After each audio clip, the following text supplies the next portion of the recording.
Hey everyone! Headers and footers are a simple way to make your Microsoft Word documents look more professional. Whether you want to add your name, a document title, page numbers, or the date, I'll show you everything you need to know in this guide. So let's get started.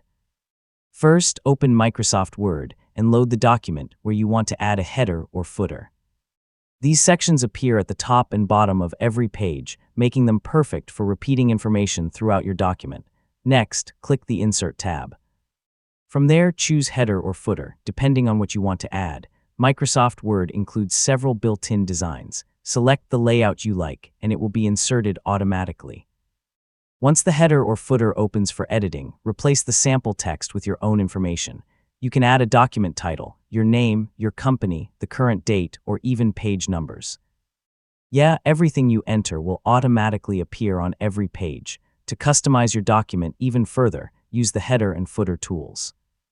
You can choose a different first page, create different headers for odd and even pages, or adjust the spacing from the edge of the page to match your document style.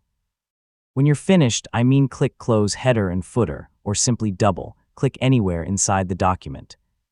If you ever need to make changes later, just double-click the header or footer area to edit it again, and that's how to add headers and footers in Microsoft Word. These small details help organize your documents and give them a polished, professional appearance. Thanks for watching, and I'll see you in the next tutorial.